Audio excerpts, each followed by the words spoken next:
Hello learners, welcome to my YouTube channel to the point learning. आज मैं आपके साथ क्लास 12th का physical education chapter training in sports में next topic discuss करने जा रही हूँ।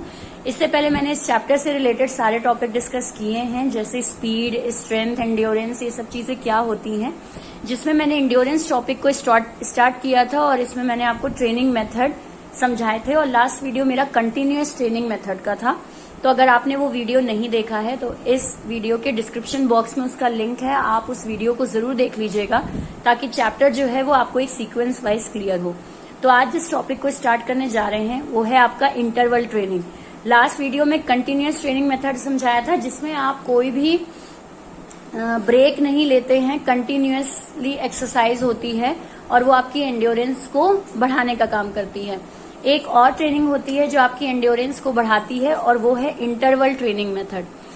अब इसमें क्या होता है वो देखिए। This method was given by Worldmer and Greshler, इन दोनों ने ये मेथड दिए हैं। इसमें ध्यान दीजिएगा कि नाम अगर आसानी से याद हो जाते हैं then it is very good, लेकिन अगर नहीं याद होते हैं तो इतना परेशान होने की जरूरत नहीं है। मेन मीनिंग भी आपको आ रहा है और उसे आप अच्छे से एक्सप्लेन कर पा रहे हो बोर्ड्स में, then it is helpful for you. तो इन दोनों ने इस मेथड को डिस्कवर किया था 1939 में।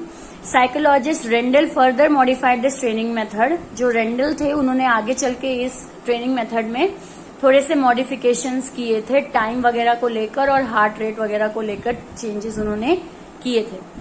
This method enhances speed and endurance ability. ये मेथड यानी ये ट्रेनिंग करने से हमारी स्पीड और एंड्योरेंस एबिलिटी जो है वो बढ़ती है। एंड्योरेंस बढ़ेगी क्योंकि हम इसको एंड्योरेंस की हेडिंग के अंडर में पढ़ रहे हैं। इंटरवल ट्रेनिंग मेथड है, यानी काफी देर तक ट्रेनिंग करनी है, बीच में गैप लेकर, तो देर की एक्टिविटी है, इसलिए एंड्योरेंस को बढ़ाएगा। और साथ ही साथ हम रनिंग वगैरह भी इस मेथड में अप्लाई करते हैं जो कि स्पीड को भी कंट्रोल करता है। In this method the exercise are followed by a period of rest also known as recovery. यहाँ पे हम रेस्ट इंटरवल को फॉलो करते हैं, यानी कि बीच बीच में exercise and then rest period, जिसको हम क्या कहते हैं, हम रिकवरी पीरियड भी कहते हैं। Under this method of training recovery period is given to an athlete after each speedy workout. यहाँ पे एक एथलीट को ट्रेनिंग मेथड रिकवरी पीरियड मिलता है अपने हर एक स्पीडी वर्कआउट के बाद, यानी काफी देर तक आप खूब स्पीड में कोई वर्कआउट करेंगे और उसके बाद एक रिकवरी पीरियड यानी एक रिलैक्सिंग पीरियड मिलेगा और उसके बाद दोबारा से वर्कआउट स्टार्ट हो जाएगा। It can be adjusted according to the efficiency of athlete. अब बात ये आती है कि कितनी स्पीड का वर्कआउट होगा या कितनी देर तक हमें रिकवरी मिलेगी, तो वो डिपेंड होता है एक एथलीट की एफिशिएंसी पर कि उसके शरीर की अपनी एफिशिएंसी कैसी है, किस तरीके का उसका स्टेमिना है, उसके अकॉर्डिंग उसके वर्कआउट की स्पीड होगी और उसी के अकॉर्डिंग उसका रिकवरी पीरियड भी होगा।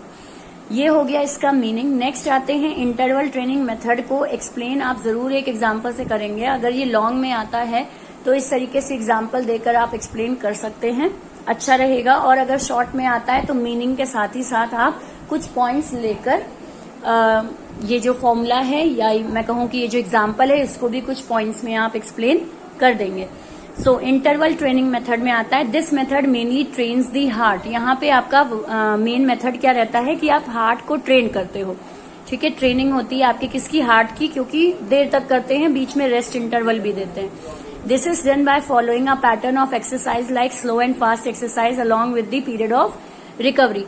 यहाँ पे आप ये एक्सरसाइज किस पैटर्न के हिसाब से करते हो, पहले slow then fast exercise along with period of recovery, यानी बीच में आप रिलैक्स भी करते हो। आप स्लो एक्सरसाइज करते हो, देन फास्ट एक्सरसाइज करते हैं, देन रिकवरी भी आप करते हैं। एग्जाम्पल से समझने की कोशिश करते हैं। जैसे आपने स्टार्ट की कोई एक्सरसाइज जॉगिंग से, सपोज 100 मीटर की स्लो एक्सरसाइज है जॉगिंग, इसके बाद आपने क्या किया, आपने फास्ट रनिंग शुरू कर दी, सपोज 100 मीटर की। ये चीज क्या हो गई, ये हो गई आपकी फास्ट एक्सरसाइज। उसके बाद आपने एक रेस्ट इंटरवल ले लिया रिकवरी पीरियड के लिए, ये हो गया आपका ड्यूरेशन ऑफ रेस्ट। 30 सेकेंड से 2 मिनट तक ही लेते हैं। अब आप पे डिपेंड होता है कि आप 30 सेकेंड से 2 मिनट में कितना कम में आराम से रिकवर हो जा रहे हैं। फिर आते हैं उसके बाद रेस्ट के बाद दोबारा आप स्टार्ट करते हो जॉगिंग से, अगेन 100 मीटर सपोज, और स्लो एक्सरसाइज फिर से, देन फास्ट रनिंग आप करते हैं 100 मीटर, देन फास्ट एक्सरसाइज क्योंकि रनिंग इन्वॉल्व है, और फिर से आप एक रिकवरी ले लेते हो। उसके बाद दोबारा फिर से आप इसी तरीके से स्टार्ट करते हो, रिकवरी के बाद फिर जॉगिंग, जॉगिंग के बाद फिर रनिंग, रनिंग के बाद फिर रिकवरी। तो ये आपका कंटिन्यूअस चलता रहता है जितना आपके अंदर स्टेमिना है और जितनी देर की आप एक्सरसाइज है, जितने लेवल तक आप एंड्योरेंस वगैरह अपना इंक्रीज करने चाहते हैं। Following factors are essential to note down. अब इस एक्सरसाइज में हम क्या नोट डाउन करते हैं या क्या चीजें बहुत ज्यादा इंपॉर्टेंट है हमारे लिए। सबसे पहले हम कितने डिस्टेंस ऑफ एक्सरसाइज है, यानी हम ये जो जॉगिंग और रनिंग कर रहे हैं इसमें हम कितना वो ले रहे हैं डिस्टेंस, ठीक है, कितना पाथ ले रहे हैं। उसके बाद आते हैं स्पीड एंड इंटेंसिटी की बात करते हैं। क्या स्पीड रहती है हमारी जॉगिंग की और क्या स्पीड रहती है हमारी रनिंग की, तो स्पीड या हमारी इंटेंसिटी मैटर करती है। नेक्स्ट आते हैं duration of work and rest, यानी हमने कितनी देर काम किया, यानी कितनी देर हमारी जॉगिंग और एक्सरसाइज रही, उसका ड्यूरेशन क्या था और यानी उसका समय क्या था, कितनी देर तक की जॉगिंग हुई, कितनी देर तक की रनिंग हुई, और साथ ही साथ हमने कितना देर लगाया रेस्ट इंटरवल में। इन दोनों को ही काउंट करते हैं, यानी इन दोनों को हम ऐड कर लेते हैं।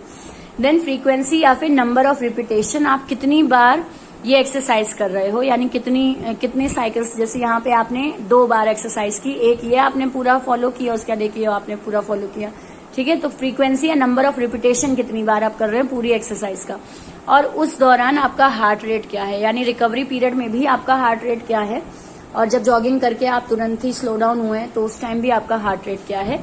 तो ये कुछ चीजें हैं जो सबसे ज्यादा मैटर करती हैं आपकी इस एक्सरसाइज में। ये चीजें हम नोट डाउन करते हैं अगर हम एंड्योरेंस और स्पीड को बढ़ाने के लिए ये एक्सरसाइज कर रहे हैं तो। According to above example, noting down the factors will be give the following result. अब अगर हम ऊपर के जो पॉइंट अभी मैंने आपको बताए, इनको अगर हम थोड़ा सा नोट डाउन करना चाहें या फॉर्मूले के बेस पर एक उतारना चाहें या इनमें हम डेटा कलेक्ट करना चाहें, तो सपोज डिस्टेंस ऑफ एक्सरसाइज हमने कितनी देर तक रनिंग की है या कितनी देर तक जॉगिंग की है, तो 400 मीटर की है। टाइम ड्यूरेशन हमारी क्या रहेगी, टोटल कुल मिला के 5 मिनट। 5 मिनट कैसे, 3.5 हमने रनिंग की है, 3.5 मिनट तक हमारी रनिंग हुई है जिसमें इंक्लूडिंग जॉगिंग भी है आपका, और 1.5 मिनट हमारा रेस्ट इंटरवल रहा है जो हमारा रिकवरी पीरियड था। दोनों को ही ऐड कर देंगे तो ऐड करने के बाद आपका आंसर 5 मिनट आएगा। देन आते हैं स्पीड। इस दौरान हमारी स्पीड क्या रही, तो जॉगिंग में हमारी स्पीड क्या रही 10 to 20, और रनिंग में हमारी स्पीड क्या रही 25 to 30। ये हमारी स्पीड है, और रेस्ट इंटरवल में कोई स्पीड आती नहीं। देन बात करते हैं फ्रीक्वेंसी या रिपीटेशन, हमने कितनी देर इस एक्सरसाइज को रिपीट किया है, तो वो आपको ऊपर ही बता दिया गया है कि वो डिपेंड करता है एथलीट की एफिशिएंसी पर। Any number of repetition are allowed, आप इस एक्सरसाइज को कितनी बार भी रिपीट कर सकते हो जितना स्टेमिना आपके अंदर है उसके अकॉर्डिंग। हार्ट रेट की बात करें तो 70 से 140 आपका जॉगिंग के दौरान, यानी बीट जो रहेगी पर मिनट, बीट जो हार्ट की रहेगी वो 70 to 140 रहेगी आपकी जॉगिंग के दौरान, और वो बढ़ के हो जाएगी 180 से 200 के बीच रनिंग में। तो ये चीज आपकी क्या है, हार्ट रेट है। बस ये चीज हम कैलकुलेट करते हैं जिसके बेस पर हम एक एथलीट की एफिशिएंसी कितनी बढ़ रही है, एक एथलीट की स्पीड कहाँ उसकी जॉगिंग से बार बार हर दिन के हिसाब से या हर हफ्ते के हिसाब से बढ़ रही है, कितनी ज्यादा उसके अंदर एंड्योरेंस बिल्ट हो रही है, ये चीज ऑब्जर्व करते हैं हम ये डेटा कलेक्ट करके। सो आप बिल्कुल लॉन्ग आंसर आए तो ये सब कुछ लिख सकते हैं, कुछ खास बहुत ज्यादा याद करने की चीज नहीं है इसमें। अगर आप समझ लेंगे कि एक्सरसाइज होनी कैसे है, तो ये चीजें जो लिखी हुई हैं, डेटा ये जो लिखे हैं, ये आप अपने इमेजिनरी लिख सकते हो, ठीक है। लेकिन हाँ, ध्यान दीजिएगा कि हार्ट रेट में चेंजेस नहीं आएंगे, वो 70 से 140 है तो वो वही रहेगा, ठीक। तो ये चीज ध्यान रखिएगा। इसके बाद आते हैं इसके एडवांटेज और डिसएडवांटेज पे, यानी अगर इंटरवल ट्रेनिंग मेथड किया जाता है तो इसके फायदे क्या हैं। तो फायदे देखते हैं। More workouts can be performed in short duration, यानी कम से कम समय में हम काफी वर्कआउट कर सकते हैं। ड्यूरेशन की अगर हम बात करें तो 5 ही मिनट तो था, है ना, आपकी एक्सरसाइज का साइकिल 5 ही मिनट था, तो ड्यूरेशन ऑफ एक्सरसाइज 5 मिनट, हम कम से कम टाइम में काफी ज्यादा वर्कआउट कर पाएंगे।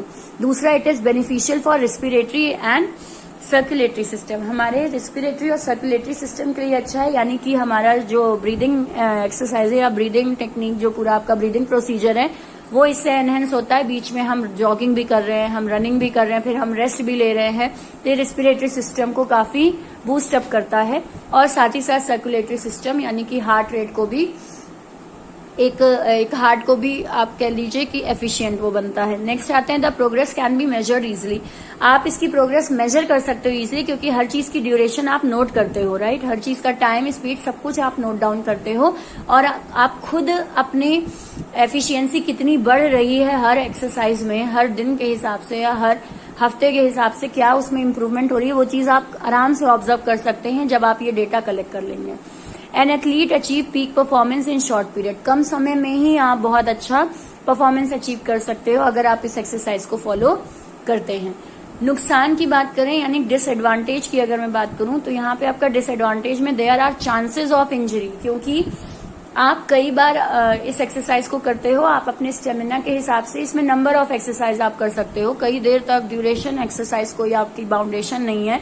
तो ये चीज क्या हो सकता है कि मे बी एथलीट जो है वो इतना अपने शरीर को ऑब्जर्व ना कर पा रहा हो और इंजरी के चांसेस उस केस में बढ़ जाते हैं। अगर एफिशिएंसी उतनी शरीर की नहीं है और फिर भी आप जबरदस्ती एक्सरसाइज किए चले जा रहे हैं, आप सोचिए इंटरवल तो हम दे रहे हैं बीच में लेकिन वो उतना सफिशिएंट नहीं है, तो चांसेस ऑफ इंजरी आपके बढ़ जाते हैं।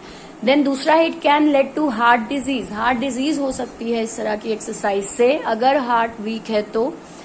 क्यों? क्योंकि आप इसमें बीच में रेस्ट इंटरवल ले लेते हो। अगर आप जॉगिंग और रनिंग प्रोसीजर ठीक से फॉलो नहीं कर रहे तो वो आपके हार्ट को हेल्दी बनाने की जगह नुकसान पहुंचा सकता है कि उतना हार्ट आपका प्रेशर जो है एक्सरसाइज का वो उठा नहीं पा रहा, तो कुछ केसेस में हार्ट डिजीज भी हो सकती है। बाकी फायदा भी आपका हार्ट से ही रिलेटेड है कि सर्कुलेटरी सिस्टम स्ट्रांग बनता है, लेकिन कुछ केस में अगर कमजोर दिल है या कोई दिक्कत है सर्कुलेटरी सिस्टम में तो फिर हार्ट डिजीज हो सकती है। सो ये 2 डिसएडवांटेज केवल इस एक्सरसाइज की हैं।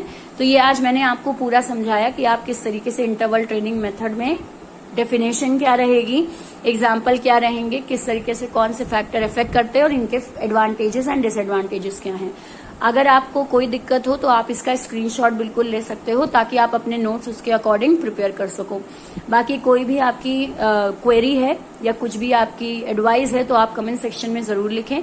बाकी वीडियो अगर समझ में आया है तो लाइक का बटन जरूर क्लिक करें। अगर अभी तक सब्सक्राइब नहीं किया है तो सब्सक्राइब कर ले, क्योंकि यहाँ आपको सारे चैप्टर जो आपके बोर्ड के हैं क्लास 12 के टर्म 2 से रिलेटेड वो सारे वीडियोस वहाँ मेरी प्लेलिस्ट में क्लास 12 फिजिकल एजुकेशन की प्लेलिस्ट में पड़े हैं, तो आप उसे जरूर देख लीजिएगा, आपको अपने बोर्ड के लिए काफी हेल्पफुल रहेगा।